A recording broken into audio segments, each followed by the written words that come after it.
Hi friends, welcome to my channel.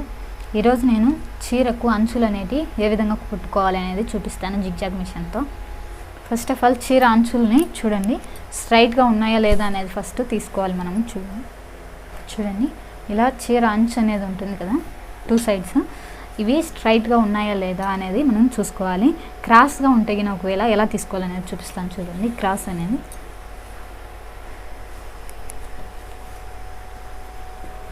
మనము ఏ చీరకైనా కానీ cross తీయాలనుకున్నప్పుడు ఎక్కువగా పూసలాగి తీస్తూ ఉంటాం, లేదా నార్మల్గా వచ్చే క్లాత్స్ అయితే నార్మల్గా తీస్తూ ఉంటాము.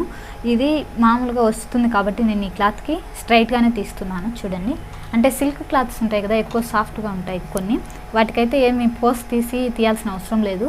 ఏదైనా పట్టు చీరలు అలాంటివి ఉన్నప్పుడు వాటికి మాత్రం ఖచ్చితంగా పూసలాగే ఈ స్ట్రైట్ అనేది కటింగ్ చేసుకోవాలి, క్రాస్ అనేది. ఇప్పుడు దీనికి నేను క్రాస్ తీస్తున్నాను. చూడండి, మనకు అంటే కొన్నిసార్లు పైట కొంగు సైడ్ డిజైన్ అనేది కట్ అవుతూ ఉంటుంది క్రాస్ ఎక్కువ రావటం వల్ల. అలాంటప్పుడు కొద్దిగా తీసుకోవాలన్నమాట క్రాస్. చూడండి ఇలా మనకు ఇలా అంచులకి ఉంటే ఈ అంచు పూర్తిగా చూడండి, ఈ అంచు పూర్తిగా ఇక్కడి వరకు కటింగ్ చేసుకొని తర్వాత రిమూవ్ చేసుకోవాలి. చూడండి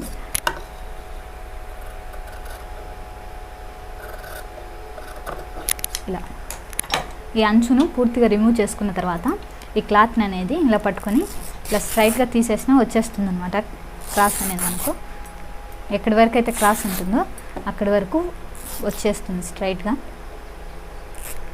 ఓకే, ఈ అంచు దగ్గర మనము ఇలా లాగకూడదండి. ఈ విధంగా లాగితే కనుక ఈ అంచు నుంచి క్రాస్గా వెళ్ళిపోయి ఎక్కడైనా కట్ అయిపోవచ్చు. దానికోసం అని చెప్పేసి అంచులు ఉన్నప్పుడు ఇలా స్ట్రైట్గా కటింగ్ అనేది చేసుకోవాలి. చూడండి, మనం క్రాస్ తీసిన తర్వాత ఇలా వస్తుంది స్ట్రైట్గా మనకు. ఎందుకంటే క్రాస్ ఇలా తీసినప్పుడు కొంచెం అక్కడక్కడ లాగినట్టు ఉంటుంది, దాన్ని మనం సరి చేసుకోవాలి. ఈ విధంగా వస్తుంది అనమాట. అదేవిధంగా పైట కొంగు సైడ్ కూడా క్రాస్ అనేది తీసుకోవాలి. చూడండి, ఇలా పైట కొంగు సైడ్ కూడా క్రాస్ అనేది పూర్తిగా రిమూవ్ చేసుకోవాలి స్ట్రైట్గా. ఎక్స్ట్రా ఏదైనా పీసెస్ ఉంటే కన్నా నీట్గా కటింగ్ చేసుకోవాలన్నమాట. చీర అంచు కుట్టే పాదం ఉంది కదా, చూడండి ఇలా ఉంటుంది. ఈ పాదాన్ని యూజ్ చేసి ఈ అంచులు అనేవి స్టిచ్చింగ్ చేసుకోవాలి. ఇప్పుడు నేను ఈ పాదాన్ని ఫిట్టింగ్ చేసుకుంటున్నాను. ఇప్పుడు ఈ చీరకి సేమ్ కలర్ థ్రెడ్ని ఇలా తీసుకొని బాబిన్లో ఇలా పెట్టుకోవాలి కేస్ బాక్స్కి. ఓకే, ఈ జిగ్జాగ్ మిషన్కి కేస్ బాక్స్ పెట్టేటప్పుడు నీడిల్ ఇలా లోపల అనేది ఉండకూడదు. ఇలా ఉంటే కన్నా కేస్ బాక్స్ అనేది లోపలికి వెళ్ళదు. కాబట్టి నీడిల్ని ఇలా పైకి తీసి కేస్ బాక్స్ అనేది సెట్ చేసుకోవాలి.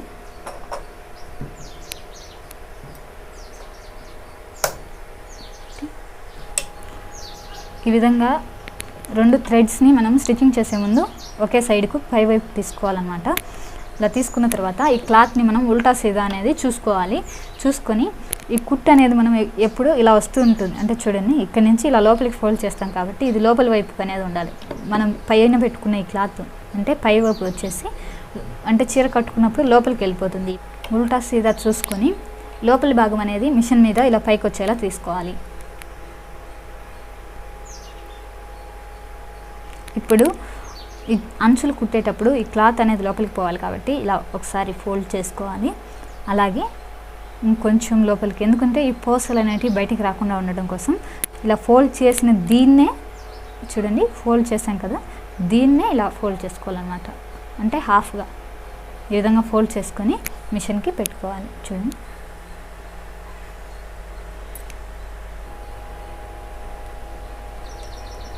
ఇలా పెట్టుకున్న తర్వాత ఒకసారి స్టిచ్చింగ్ అనేది ఇట్లా కొద్దిగా చేసుకొని ఇప్పుడు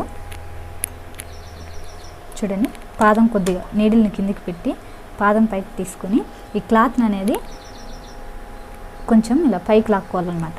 అంటే ఇక్కడ ఒక ఫోల్డింగ్ చేసే పాదం కాబట్టి కొద్దిగా క్లాత్ని ఫోల్డ్ చేసేదానికి ఇలా పైకి లాక్కొని మళ్ళీ పాదాన్ని కిందికి వేసుకోవాలి.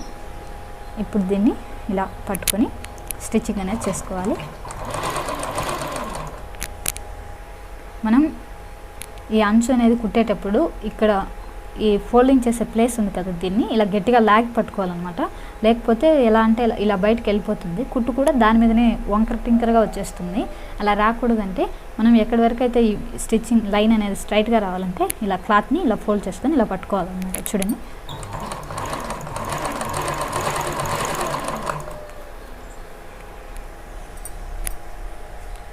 ఈ విధంగా పూర్తిగా కింది వరకు మనము స్టిచ్చింగ్ అనేది చేసుకోవాలి. ఇటు సైడ్ కూడా మనము ఈ క్లాత్ అనేది కొద్దిగా పట్టుకోవాలి, లేకుంటే కన్నా చూడండి ఒకసారి చూపిస్తాను. ఇలా పట్టుకొని తీసుకోవడం వల్ల ఈ డిస్టెన్స్ అనేది కుట్టుపడే డిస్టెన్స్ అనేది ఈక్వల్గా వస్తుంది. లేకపోతే కన్నా దగ్గరగా పడుతుంది. ఒకసారి చూపిస్తాను చూడండి. క్లాత్ పెట్టుకుని చేయి పెట్టకుండా స్టిచ్చింగ్ చేసిన చోటు ఇలా దగ్గరగా పడుతుంది కుట్టు అనేది. చూడండి, ఇలా చాలా దగ్గరగా. చేయి పట్టుకుంటే కన్నా కొంచెం డిస్టెన్స్ అనేది వస్తుంది. అందుకు 2 సైడ్స్ ఇలా పట్టుకొని ఈ చీర అంచున అనేది మనం స్టిచ్చింగ్ చేసుకోవాలి.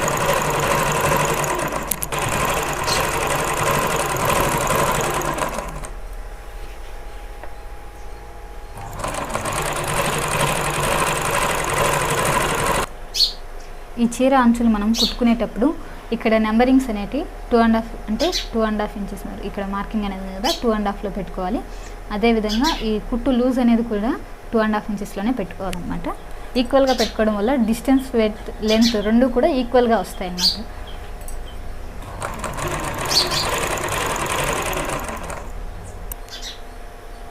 ఈ విధంగా చీర అంచును పూర్తిగా కుట్టుకున్న తర్వాత చివరికి వచ్చాక కొంతమంది లాక్స్ వేయాలి, అంటే ఎక్కువ స్టిచ్ అనేది వదులుగా లేకుండా కొంచెం లాక్ అనేది వేయాలంటారు కదా, అలా ఏం లేకుండా చూడండి ఒకసారి.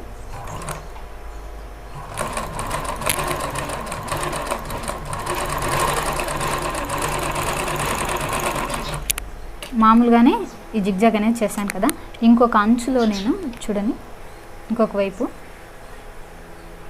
ఇలా వదులుకున్నాను కదా ఈ క్లాత్ని కొద్దిగా, దీన్ని నేను ఇప్పుడు ఇలా రివర్స్లో చూడండి ఒకసారి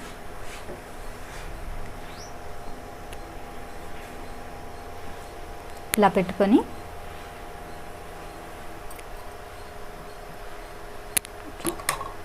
దీని కింద ఇలా పెట్టుకోవాలి. అంటే కొంచెం స్టిచ్చింగ్ చేస్తాం కదా, చేసిన దాని మీదనే పెట్టుకోవాలన్నమాట లాక్ వేసేదానికి. ఇలా పెట్టుకొని ఈ క్లాత్ని మళ్ళీ జిగ్జాగ్లోకి ఫోల్డింగ్కి అలా మిషన్కి ఇచ్చేయాలన్నమాట. చూడండి,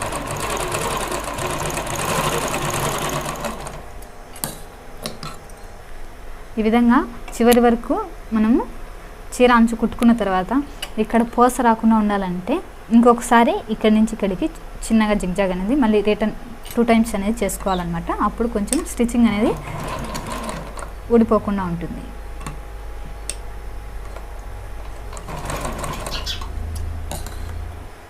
ఈ విధంగా ఇంకోవైపు కూడా మనం చీర అంచులను ఇలాగే కుట్టుకోవాలి. ఈ విధంగా చీర అంచులు రెండు కూడా ఈ విధంగా స్టిచ్ చేసుకున్న తర్వాత ఇవి రెండు స్ట్రైట్గా వచ్చాయా క్రాస్గా వచ్చాయా అనేది చూపిస్తాను. అంటే మనం కుట్టినప్పుడు స్ట్రైట్గా ఉండి చీర కట్టుకునేటప్పుడు కొన్ని క్రాస్గా వెళ్ళిపోతూ ఉంటాయండి. అది ఎలా చెక్ చేసుకోవాలో చూపిస్తాను చూడండి. ఇలా చీరను మనం మడత పెట్టుకుంటాం కదండి, ఆ విధంగా 4 ఫోల్డింగ్స్లో మడత పెట్టుకోవాలి. చూడండి, ఇలా రెండు ఈక్వల్గా ఉన్నాయో లేదా అనేది తెలుస్తుంది ఫోల్డింగ్లో మనం క్లాత్ని స్ట్రైట్గా పట్టుకున్నప్పుడు. ఈ విధంగా మనం చీర అంచులను కుట్టుకోవాలి. నా వీడియో మీకు నచ్చినట్టయితే లైక్ చేయండి, షేర్ చేయండి. మరిన్ని అప్డేట్స్ కోసం మా ఛానల్ని సబ్స్క్రైబ్ చేసుకోండి. Thanks for watching my video.